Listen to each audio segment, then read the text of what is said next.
Bonjour à tous. Au mois de mai, j'avais fait une méditation en ligne et il y avait des guidances qui étaient venues et on avait beaucoup parlé de la saturation de la spiritualité, la saturation du New Age, de tout ce que les réseaux nous vendent, tout ce qui est mis en avant.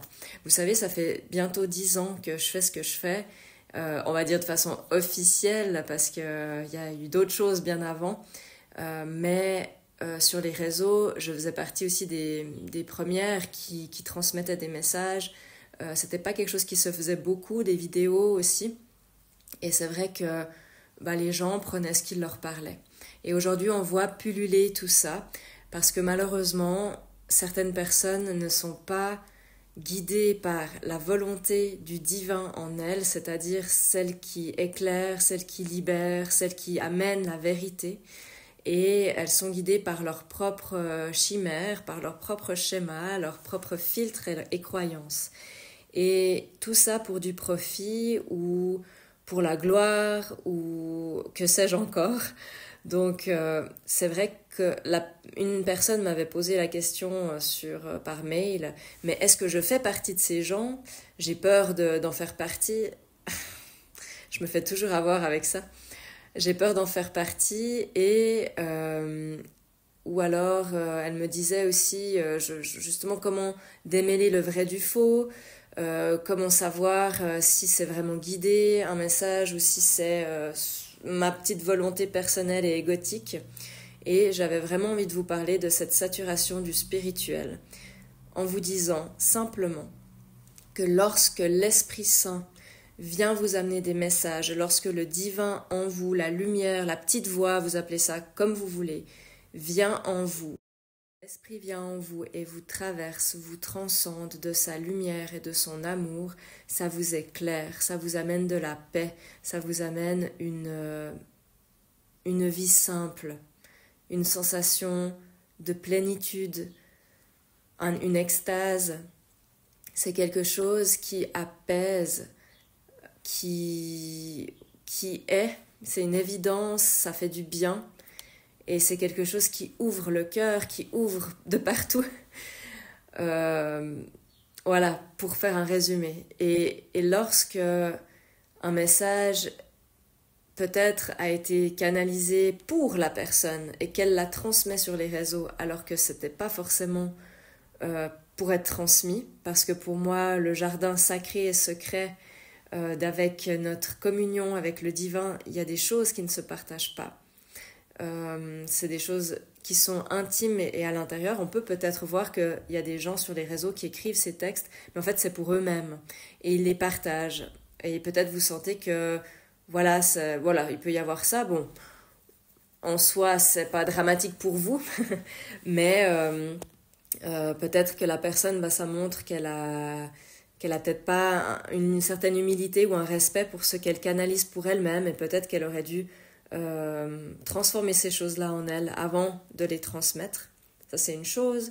Je vous dis ce que je vois sans jugement, mais aussi pour que vous compreniez et pour répondre à la question de cette personne. Il y a également des personnes qui veulent la gloire, qui veulent le fric, qui veulent du profit et qui vont aller, et ça j'ai déjà vu aussi pour moi et les textes que je partage ou des vidéos parfois, des gens qui vont reprendre des textes d'autres personnes qui sont guidées, où il y a cette lumière qui est là, et ils vont les retransmettre en leur nom pour justement se faire bien voir, pour être aimé, pour avoir des likes, des abonnés, etc. Et il y a d'autres personnes qui croient et qui sont guidées, mais en fait, ils ont justement beaucoup de filtres mentaux, émotionnels, et n'ont pas forcément fait le travail en eux-mêmes, ne savent pas vraiment de quoi ils parlent, ils utilisent des mots, des phrases, mais en fait, ils ne le vivent pas, et ils transmettent ça avec justement ces filtres, et ça peut être des messages qui sont flous, qui sont pas clairs, qui sont agités, qui sont voilà. Donc du moment que vous avez ce discernement là, si ça vraiment si ça vient, ça transcende, c'est transcendé par le Père, c'est transcendé par le divin, par cette énergie qui est tout amour, ça vous libère, ça vous ouvre, ça vous éclaire. Et lorsque c'est quelque chose qui vient du petit personnage, de l'ego, de la volonté du petit moi, eh bien, effectivement, vous pouvez ressentir une espèce de flou, de voile, d'incertitude, de doute, de peur aussi. Et ça peut vraiment vous nuire ou vous dire « Ah, mais je suis pas à la hauteur ». Et puis, il y a encore ce truc des réseaux de il faut publier, il faut avoir des likes, il faut avoir des abonnés, blablabla. Ça, je le vois beaucoup aussi, je l'ai vu beaucoup en séance de thérapeute. Et, et voilà, donc il y a effectivement ce trop-plein de spiritualité. C'est très bien parce que les gens maintenant, ils vont avoir de plus en plus de peine à aller voir quelqu'un, aller voir à l'extérieur d'eux-mêmes pour trouver une solution. Je ne dis pas que c'est pas bien d'aller voir un thérapeute. Je vous dis simplement que le fait d'aller à l'extérieur de vous, ça vous a perdu. Parfois, vous avez eu des ressentis qui étaient justes, mais tel médium, tel machin, tel thérapeute vous a dit autre chose. Vous avez eu des doutes là-dessus. Et du coup, vous savez plus qui croire, qu'est-ce qui est juste, qu'est-ce qui ne l'est pas. Et donc, ce trop-plein, cet abcès-là qui pète finalement sur les réseaux, c'est très bien parce que ça va vous forcer à vous dire « Ah, mais j'en peux plus de cette spiritualité. » Et attention, je ne parle pas de la véritable spiritualité, je parle de celle qu'on vous vend sur les réseaux. Je n'en peux plus, je la vomis, je n'en peux plus. Et donc, vous allez vous dire « Non, mais ça, c'est faux, c'est pas OK. » Et vous allez vous positionner à l'intérieur de vous, ce qui va vous amener, vous réveiller au niveau de votre discernement, de votre propre lumière, de vos propres ressentis. Et ça, c'est génial. Donc, oui, d'en avoir ras-le-bol de cette spiritualité sur les réseaux, c'est très bien, dans ce sens-là, parce que ça vous remet à l'intérieur, ça vous responsabilise, ça met en valeur votre lumière, ça met en valeur cette foi, cette confiance en vos ressentis.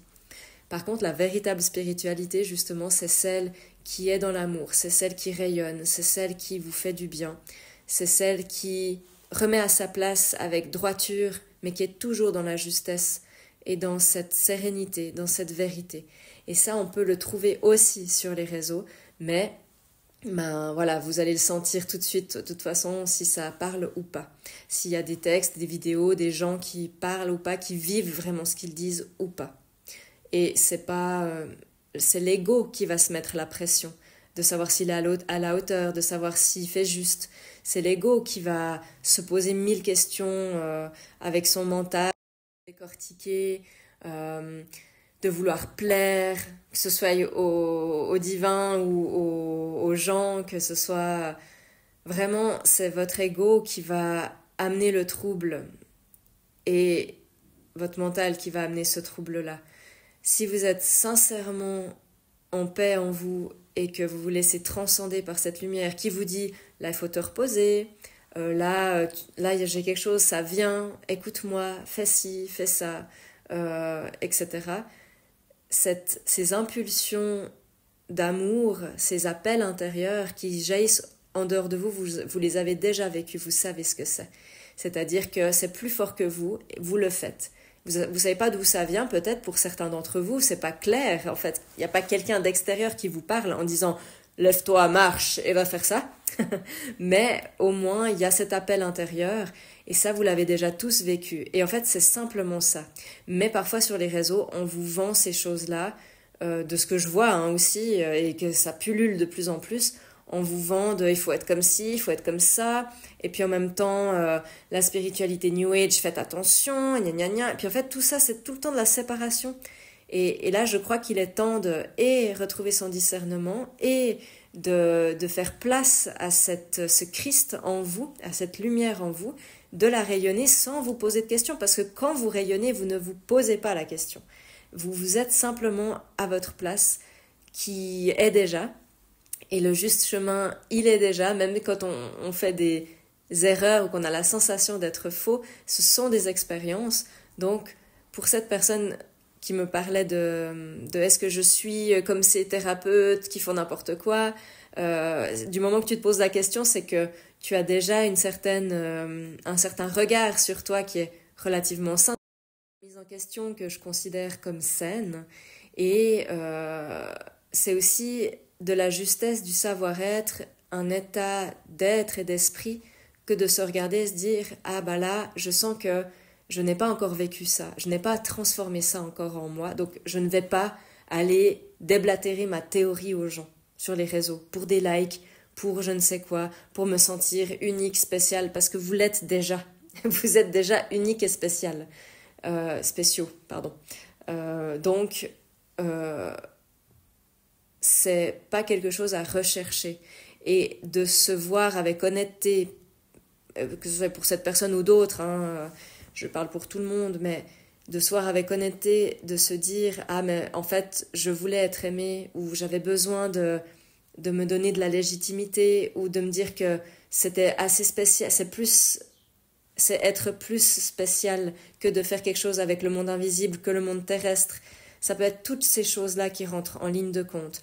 Donc oui, il y a un trop-plein du spirituel New Age, c'est très bien, ça va se péter la gueule, comme ça tout le monde revient dedans et que chacun soit eux-mêmes et puisse rayonner cet amour, peu importe la façon. Rayonner cet amour, ça peut être en faisant de la photographie, de votre quotidien, de choses que vous aimez, ça peut être, oui, de communiquer avec le monde spirituel, oui, ça peut être en faisant de la peinture, oui, ça peut être en étant ambulancier et puis en aidant les gens, peu importe. C'est qui vous êtes dans le quotidien, c'est pas ce que vous faites comme métier. C'est pas ce que vous faites sur les réseaux, c'est pas parce que vous avez 500 abonnés que vous êtes moins guidé que celle qui en a 72 000. On s'en fout. Ça peut être plein de choses, ça. La vie, si elle veut mettre des gens en avant, c'est pour certaines raisons. Et puis peut-être que c'est comme pour les gens qui gagnent au loto. C'est pas toujours un cadeau, ça peut être aussi un karma à vivre. Donc peut-être qu'il y a des gens qui ont énormément d'abonnés, mais que leur karma à eux, c'est de devoir se prendre des critiques, de dépasser finalement le regard des autres, que sais-je encore. Hein. Je dis ça vite fait, mais ça peut être plein de choses. Donc en fait, ça paraît logique. Hein. Ne vous jugez pas par rapport à telle ou telle personne, par rapport à tel ou tel fait. Mais malgré tout, vous avez un manque de sécurité, un manque de confiance, ainsi, un ça, et ça peut venir de ces choses-là. Donc, voilà ce que je pourrais répondre à cette personne qui se reconnaîtra, j'espère. Et puis, il y a plein de vidéos sur ma chaîne. Si vous voulez approfondir certains sujets, je vais reprendre gentiment la boîte à questions. Comme vous savez, j'ai accueilli une petite fille il y a bientôt une année. Ça passe vite, moi j'ai l'impression d'avoir accouché hier. Mais bon, bref, donc du coup, je vais reprendre gentiment. Mais une chose après l'autre, et moi je dois aussi apprendre à ne rien faire. Donc je vous partage ça. Je vous remercie pour votre écoute. Et puis dites-moi en commentaire comment vous sentez ça sur les réseaux, ce trop-plein. Est-ce que vous arrivez à faire la différence? Et n'oubliez pas, c'est le trop-plein de spiritualité New Age qu'il faut bazarder. Pas cette vertu, cette lumière, cet amour en vous. Parce que ça vous amène toujours de l'émerveillement, de la joie, de la confiance. Et ça, faut pas jeter. D'accord? Donc, dépassez les mots. Dépassez les images. Bon dimanche.